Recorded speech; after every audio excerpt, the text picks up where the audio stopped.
Le chemin de l'intériorité, du recueillement, du silence, est un chemin, la connaissance de soi, nous amène à faire un voyage intérieur.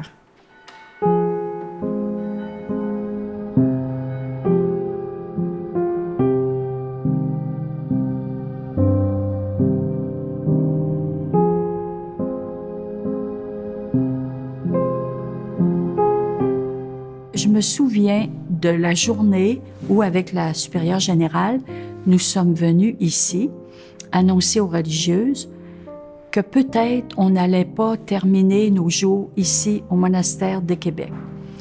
C'était une journée très pénible.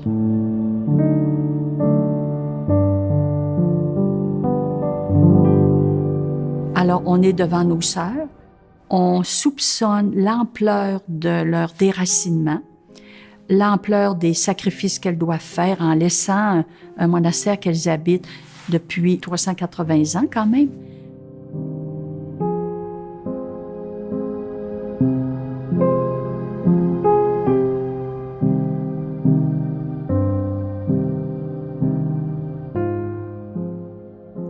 Ce jour-là, je me sentais très petite devant mes sœurs, mais leur foi est profonde, leur sérénité est grande aussi, mais je pense qu'il faut être attentive à toutes les étapes du deuil qu'elles sont à vivre présentement.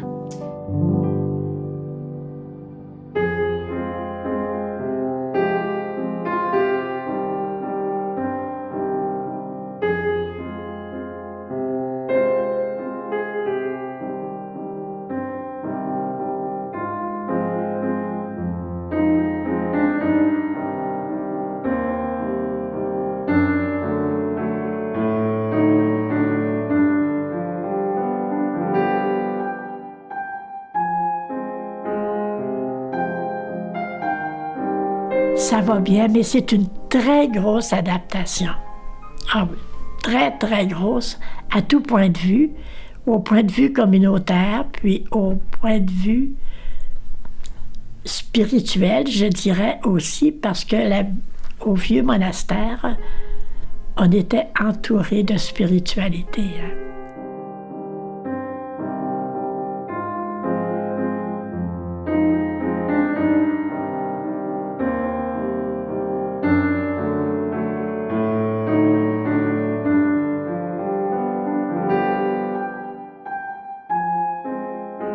On avait une maison extraordinaire. On avait la chapelle.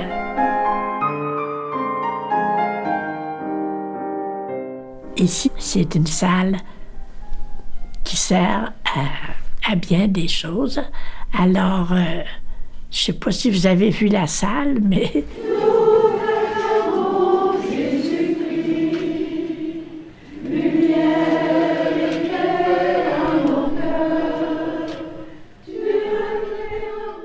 On va s'y faire.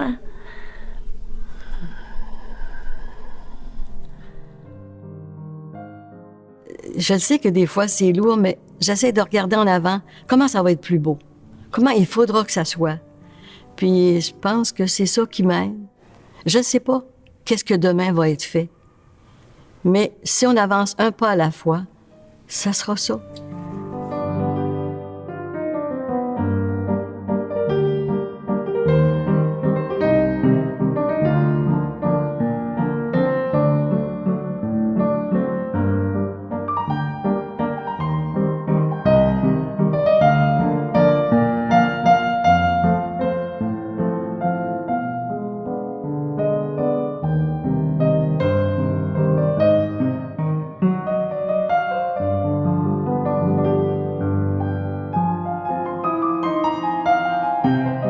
donné, là, il va nous venir un petit down, là. On va se dire, oh, c'était comme ça, hein. Puis ici, regardons, c'est tous des grands murs blancs, puis c'est comme si ça n'a pas de cachet, tu sais. Puis c'est un autre cachet, hein, c'est ça. Par contre, quand je vois une table ancienne, ça me fait quelque chose. Ça rappelle des choses, hein.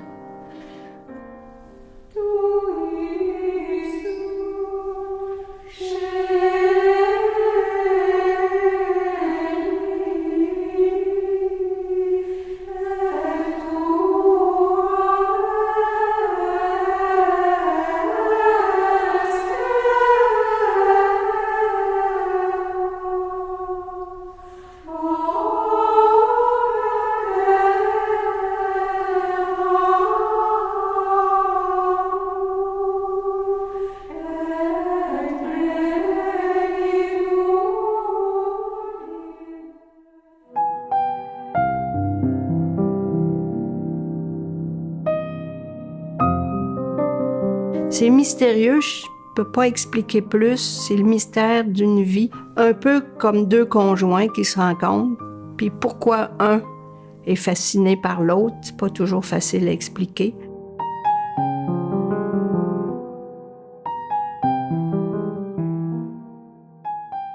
Je suis née dans un petit village de Kamouraska qui s'appelle Saint-Philippe-de-Néry. Un tout petit village. Et c'est là que j'ai grandi. J'ai habité ce village jusqu'à mon entrée chez les Ursulines. Moi, je viens du bas du fleuve, Rivière-du-Loup plus précisément. Mes parents ont eu des grosses épreuves. Et c'est ça qui nous a amenés dans l'Abitibi. Nous sommes déménagés à Lamalbé. J'avais environ 10 ans. Parce qu'il était nommé à l'hôpital. Il était médecin, alors il était nommé à l'hôpital qui s'ouvrait à Lamalbé en 1943. J'avais vu tout le dévouement des Ursulines de Lac-à-la-Croix, qui était mon village que je fréquentais, où je fréquentais mon école. Alors, tout leur dévouement, leur attachement au Seigneur qui était très grand, puis leur vie de prière m'inspirait énormément.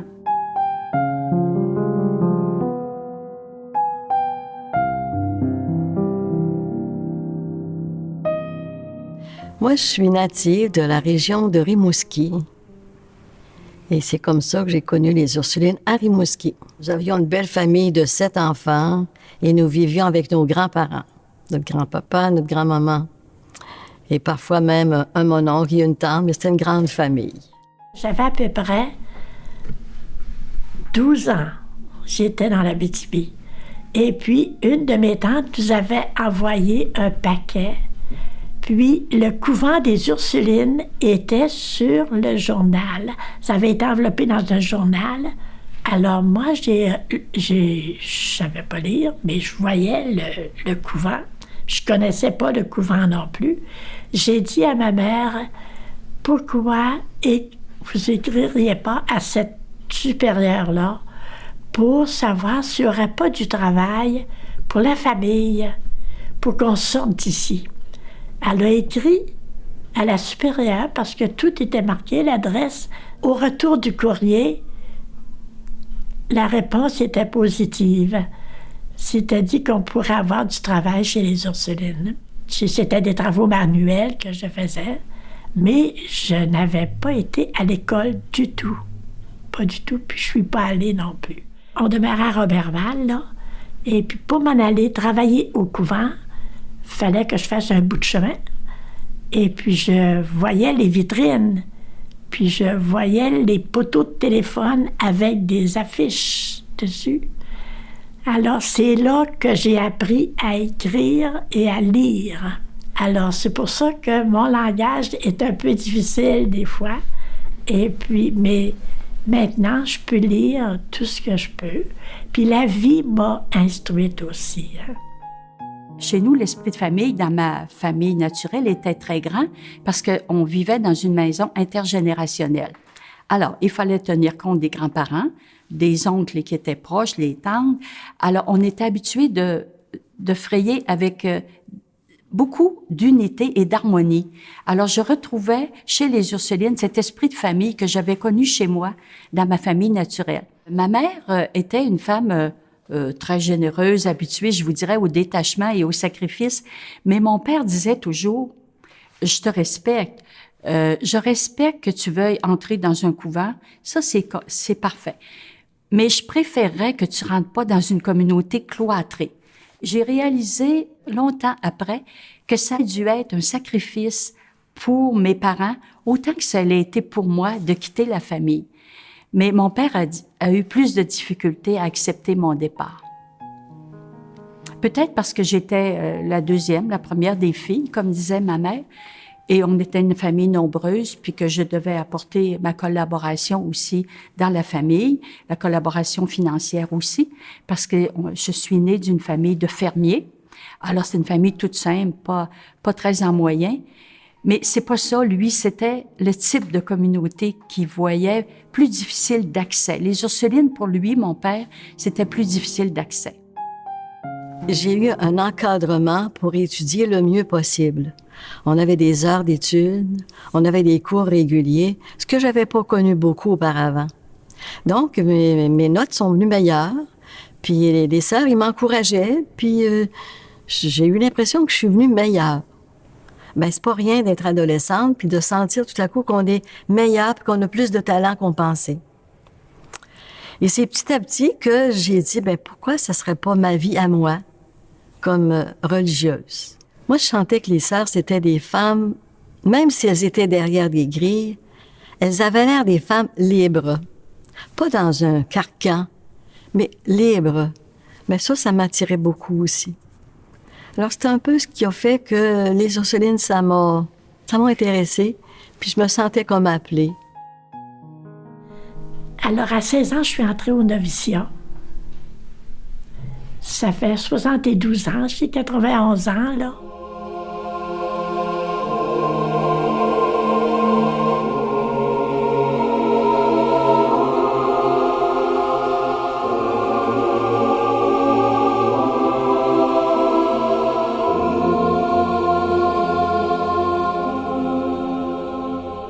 Ma mère est venue me reconduire au parloir. Mon père, probablement, qui était à son bureau de médecin à ce moment-là. Et puis, lui, il trouvait ça difficile aussi de me voir entrer dans une communauté cloîtrée. Alors, on a eu quelques moments d'échange, là. Ensuite, j'ai franchi la porte après ça. Mais c'était décidé, c'était mon choix. Hein? C'était mon choix. Alors, si j'étais partie pour me marier, ça aurait été la même chose.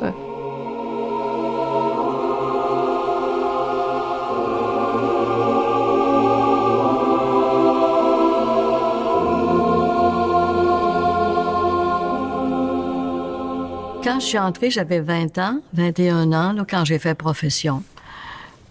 Commençais à savoir un petit peu plus qu'est-ce qu'on voulait. Par contre, je voyais une de mes cousines avec qui j'avais étudié tout le temps. Puis elle, cette année-là, elle se mariait. Alors, je me disais, c'est spécial, hein? Elle se marie, moi, j'entre au couvent. C'est quoi la vie? Mais j'ai jamais regretté. Très jeune, Marie de l'Incarnation m'a inspirée parce que j'ai fréquenté l'école des Ursulines dès mon cours secondaire. Alors, moi, je l'ai connue comme une femme de très grande spiritualité, bien sûr, mais une femme avec beaucoup d'audace pour la mission. Alors, elle m'a toujours inspirée pour le choix de ma vocation. Là, j'ai décidé, sans le dire à personne de ma famille, je suis allée sonner chez les Ursulines et j'ai dit à la responsable, qui c'était la mère provinciale, vous savez peut-être pourquoi je viens vous voir. Elle dit, quand une jeune fille vient me voir, souvent j'imagine pourquoi. On était 18 à entrer le même jour. Tu sais, on faisait une belle vie commune, on peut dire, là, d'amis. Tu sais. Puis on a changé notre nom civil pour notre nom religieux. Moi, je m'appelais Mère Sainte-Jeanne, du nom de ma mère. Nous, à Loretteville, on avait la forêt. Alors, on jouait dans la forêt. L'hiver, on faisait du ski, on glissait en traîneau. C'était une belle vie de groupe. Je dirais en même temps qu'on s'initiait à ce que c'était que faire une vie de femme consacrée. On était une douzaine, une quinzaine de jeunes avec du sport, du tennis, du ballon volant.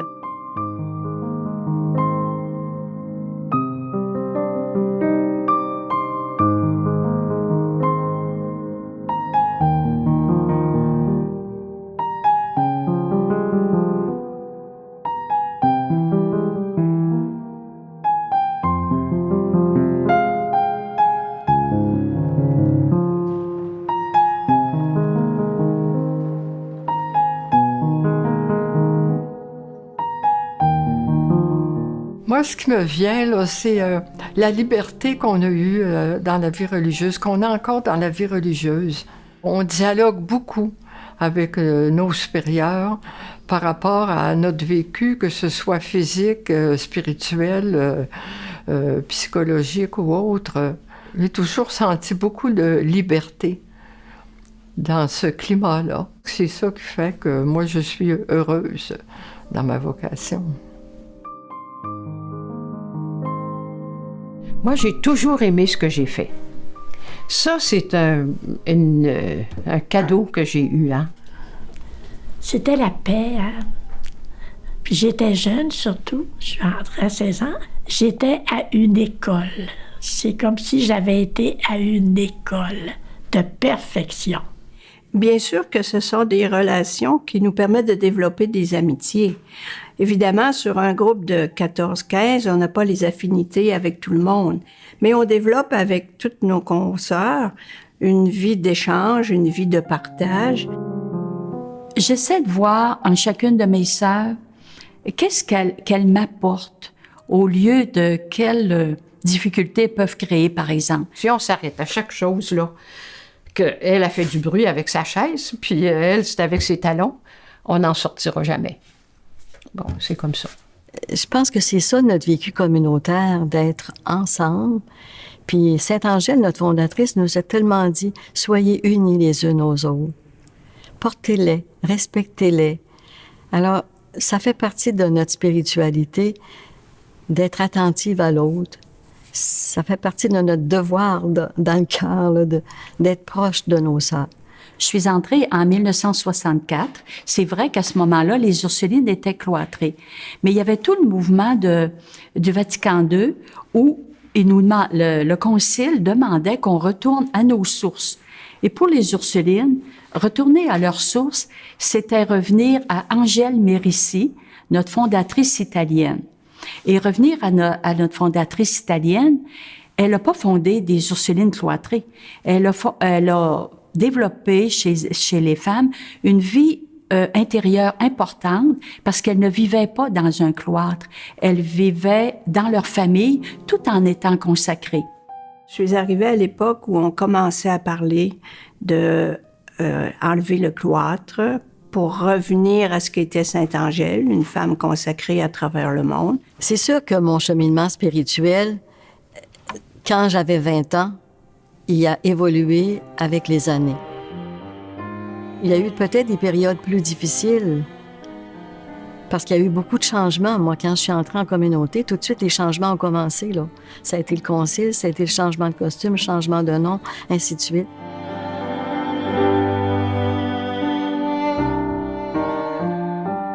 Je vous dirais que les premières réunions de parents, ça a été assez difficile.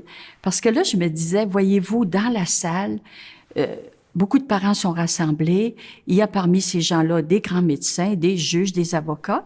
Et moi, je venais d'une famille très sobre au Lac-Saint-Jean. Le jour où j'ai compris que les parents qui étaient là, c'était les parents des enfants que j'aimais beaucoup.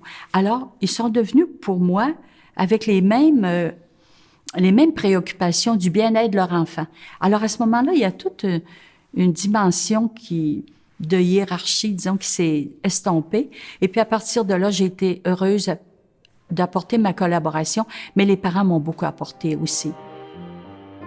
Bon, la pauvreté, on n'a rien à nous qu'on possède, mais on a tout ce qu'il nous faut. Moi, ça m'a souvent posé des points d'interrogation. Je n'ai jamais manqué de quoi que ce soit. J'ai jamais calculé mon budget pour savoir si j'aurais à manger jusqu'à la fin du mois, puis pour savoir si je pourrais payer mes études, puis j'ai continué mes études. Hein? Jamais j'ai calculé. Je me trouvais très chanceuse pour ça. Alors, quand il arrivait quelque chose d'un petit peu contraignant, comme par exemple, là, avoir, un vêtement qui n'était pas tout à fait neuf pour moi, là, ça me dérangeait pas du tout. Je me disais, il est propre, puis il me fait.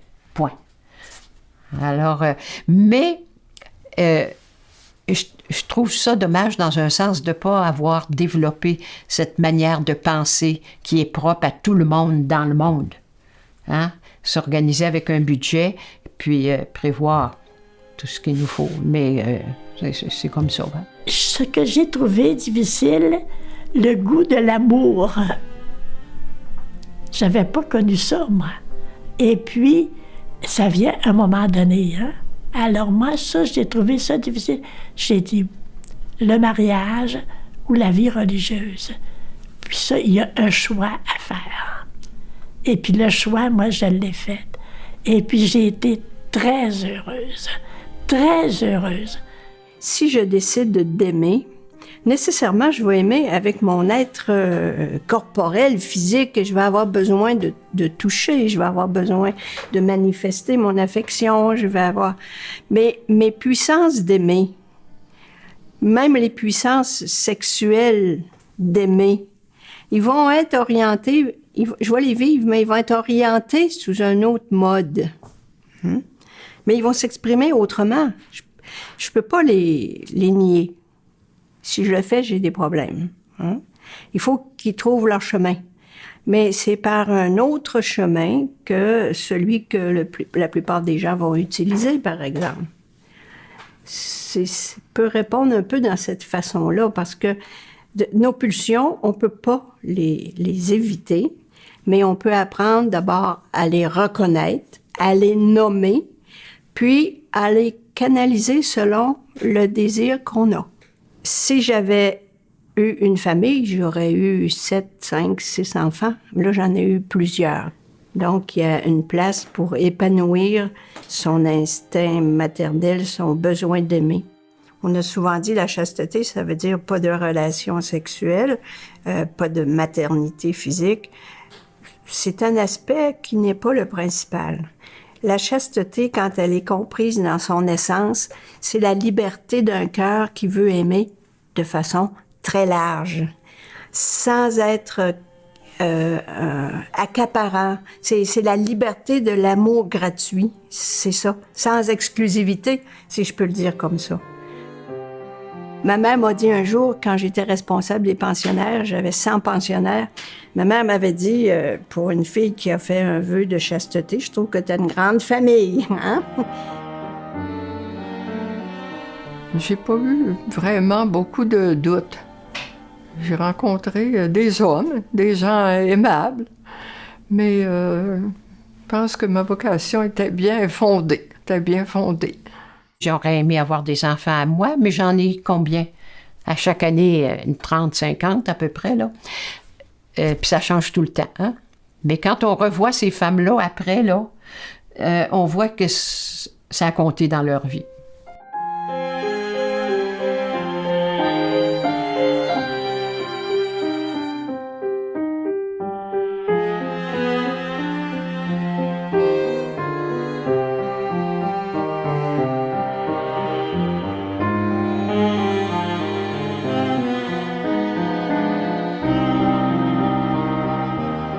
Là, tu as vraiment l'impression d'être une mère pour ces enfants-là. Alors, il y a beaucoup d'anecdotes que je pourrais vous raconter. La jeune qui peut pas s'endormir, venez me chanter quelque chose pour que je dorme bien. Tu sais, c'est vraiment le rôle de mère. J'ai tellement reçu. Pendant 11 ans, j'ai fait mon primaire, mon secondaire ici au complet. J'ai reçu énormément, donc, d'être ici et de pouvoir partager l'impact que ça a pu avoir, mon passage aux Ursulines, qui a été pour moi vraiment majeur. J'ai été tellement malheureuse au pensionnat. J'ai sauté la clôture, j'ai fugué à quelques reprises.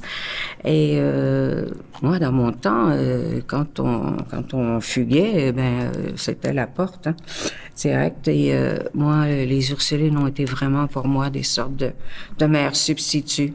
Elles ont été très indulgentes à mon égard.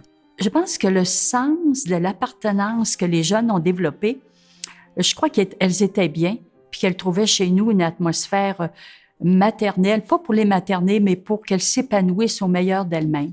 Alors, quand les religieuses ont découvert que j'étais vraiment tannante, puis j'étais toujours en retard au cours, puis elles me trouvaient dans des ailes où on devait pas aller, alors elles ont vu que j'avais une curiosité, puis c'est ça qu'elles ont nourri pendant 11 ans.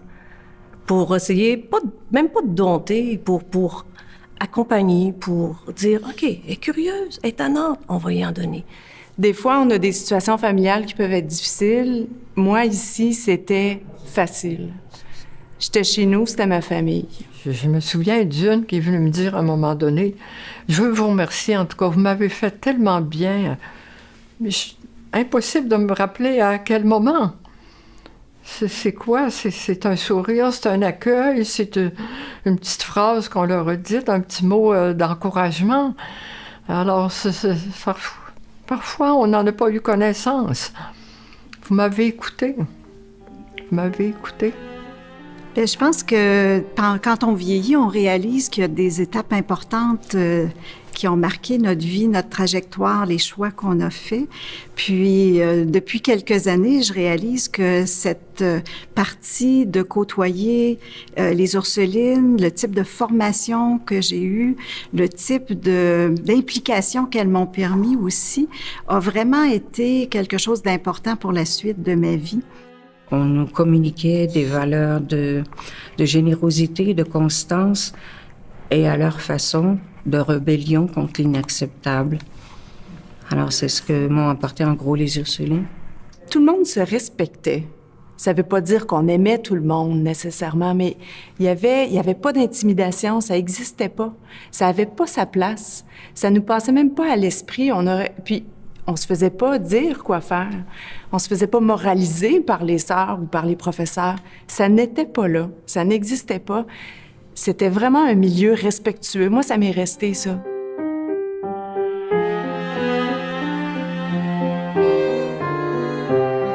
Elles viennent passer une journée, puis elles repartent tellement heureuses, là. Puis nous, c'est réciproque, hein? C'est un bonheur qui se transmet par osmose, là. Alors, c'est leur affection, notre affection, là, qui se rencontrent. Et puis, on se revoit toujours avec beaucoup, beaucoup de bonheur. C'est mon enfance, c'est mon adolescence. C'est un ancrage solide. C'était havre de paix pour moi ici.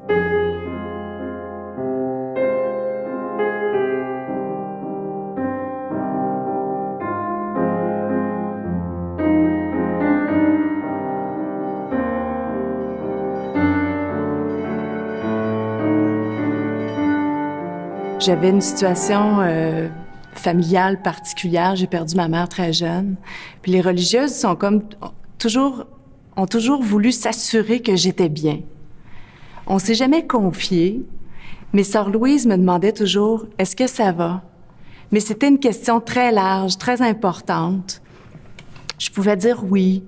Je pouvais avoir un regard plus triste. C'était correct, ça allait pas plus loin, mais elle faisait partie de ma vie.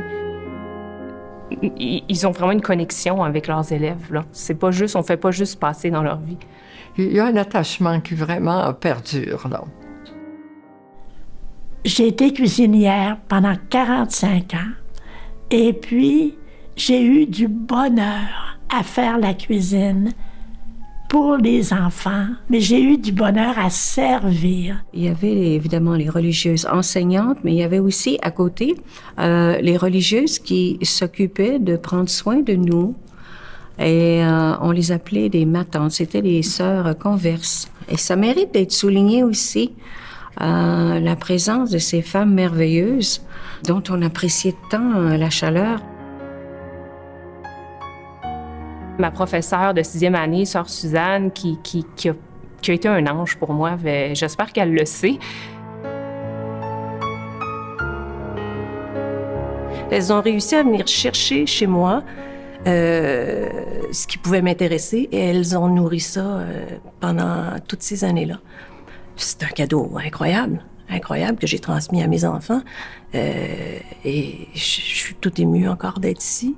J'adore le monastère, je le connais évidemment de fond en comble parce que je l'ai visité de façon secrète.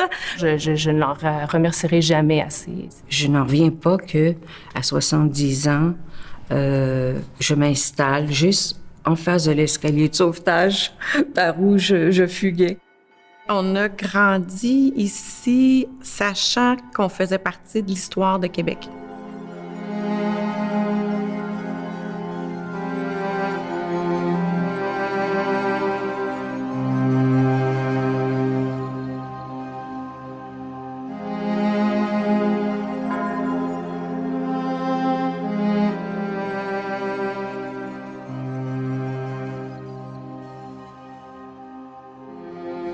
À l'âge que j'ai, là, c'est plus la carrière qui compte, c'est quoi les plus grands besoins pour la communauté et pour le monde. Donc, c'est un appel qui se poursuit, qui s'approfondit, mais qui est toujours le même. Être dans la joie, être en fidélité avec l'appel profond que j'ai, puis d'être libre à travers tout ça. Dans le moment, c'est pas rose, hein? Il y a des choses terribles qui se passent. Prenons juste les feux qui se passent à Los Angeles. C'est épouvantable. On se dit, coudonc, c'est-tu la fin du monde? C'est-tu, hein? On veut pas penser ça, là. Mais quand même, je me dis, est-ce que ça peut nous faire réfléchir, ces choses-là? Ça doit nous faire réfléchir. Et puis, il y a des très bons jeunes qui travaillent. Et pour la planète, et pour la vie. Alors, ça me réconforte, ça. Puis je continue de penser à tout ce monde-là. Je les porte, vraiment, dans mon cœur. Puis je les porte à Dieu. Regardez avec toutes les catastrophes qui se passent, comment les gens sont humains puis manifestent de l'humanité, de la compassion, beaucoup de compassion. Alors, c'est magnifique de voir ça. Alors, on ne peut pas désespérer de ça. Moi, je vois que les jeunes ont beaucoup de grandes valeurs, autrement que les nôtres. Ça va être différent, puis l'Évangile, ça fait 2000 ans qu'il est lu, pratiqué. Pourquoi ça arrêterait à un moment donné? Hein? Mais interprété d'une certaine manière, par exemple. Hein? Pas interprété comme ma grand-mère. Interprété autrement, c'est ça qui compte dans la vie d'aujourd'hui. Tout évolue, et puis les valeurs restent dans le fond. Les valeurs restent, même si elles ne s'expriment pas de la façon dont on les a vécues, puis on les a vues vivre aussi. Mais quand on rencontre les gens sont bons, les gens sont humains, puis les gens désirent de plus en plus de l'humanité. Et puis, le cœur humain est bon. Ils ont une manière différente de voir, par exemple, la pratique, de voir la religion, mais ça rejoint toujours les valeurs évangéliques.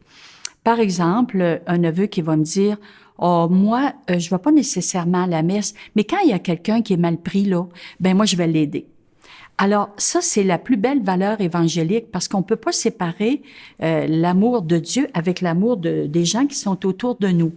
Alors, moi, je trouve qu'il faut avoir le regard, je sais pas, rempli de tendresse pour la manière dont les personnes aujourd'hui expriment leur foi, qui est très différente de notre manière à nous. Mais elle n'est pas moins belle, cette manière-là. Les valeurs évangéliques, ils sont pas concentrées dans un couvent. Les valeurs évangéliques, elles se vivent constamment autour de nous, si on sait bien les voir. Je pense qu'il y a peut-être que je vais appeler des dérives actuellement dans notre société, qui, avec le temps, vont retrouver un certain équilibre.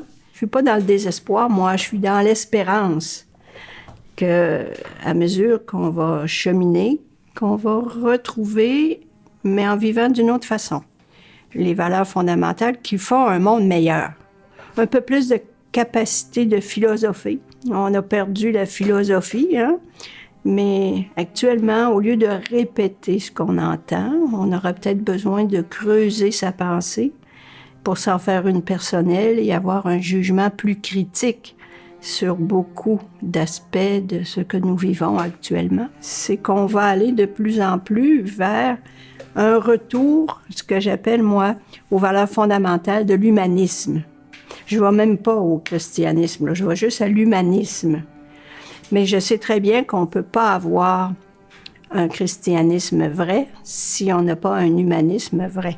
On pourrait vivre dans un monde meilleur que celui que nous avons actuellement.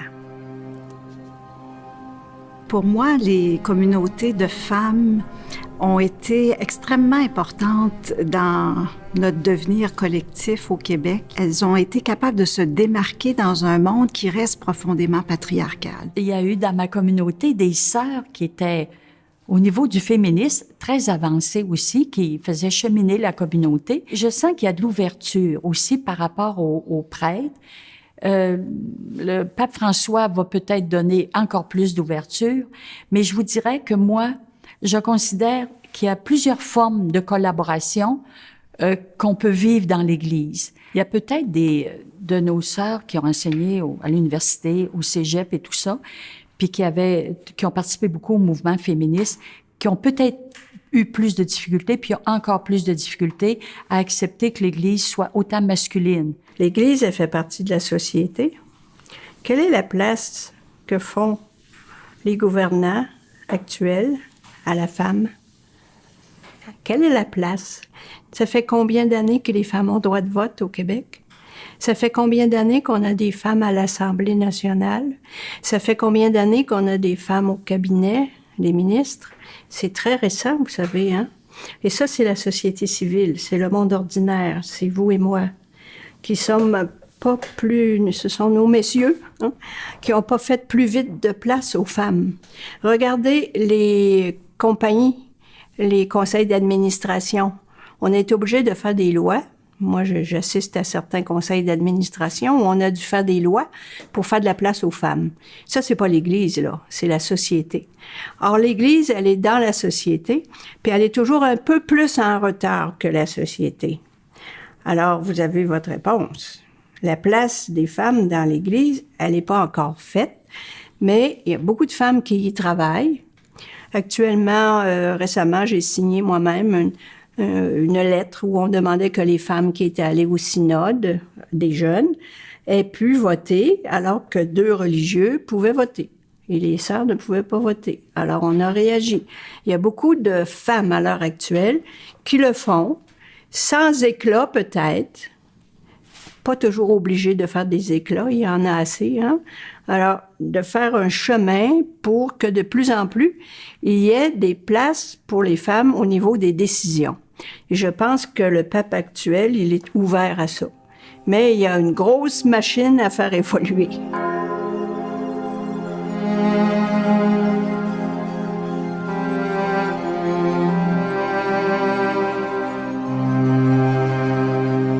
Je sentais que je me donnais à quelqu'un, que je me donnais à Dieu. Moi, j'ai été toujours frappée près des personnes que j'ai vues mourir. Une seconde avant, le souffle était là. Une seconde après, il n'est plus là. Qu'est-ce que c'est le souffle?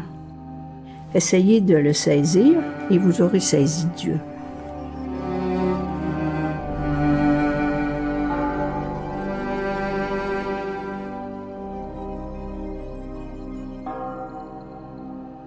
Ma manière de prier, moi, c'est pas de lire dans un livre, c'est de admirer la nature. Je vous l'ai dit quand on a vu la neige tomber tantôt, hein.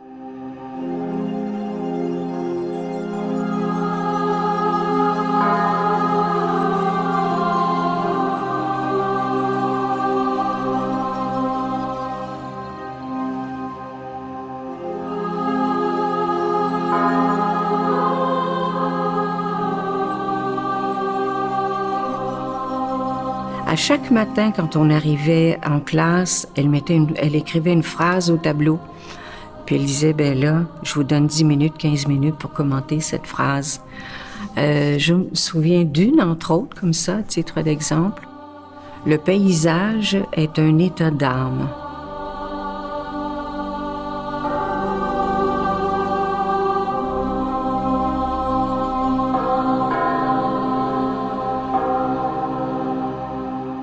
Point de départ, ça suppose qu'il y a eu une rencontre avec Dieu.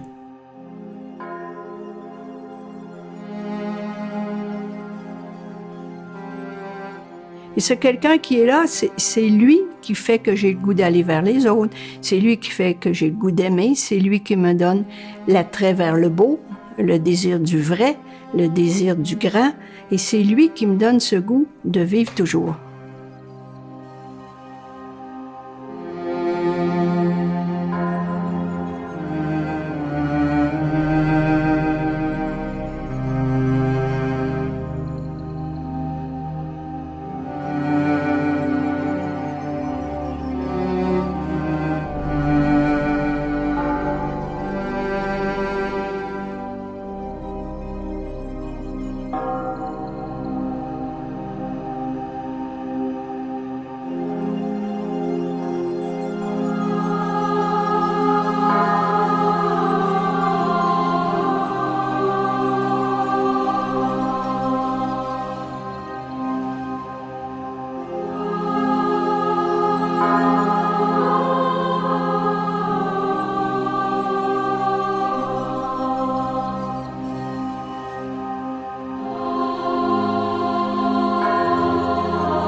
Les Ursulines, c'est une partie importante là, de mon adolescence. J'ai passé 7 ans ici.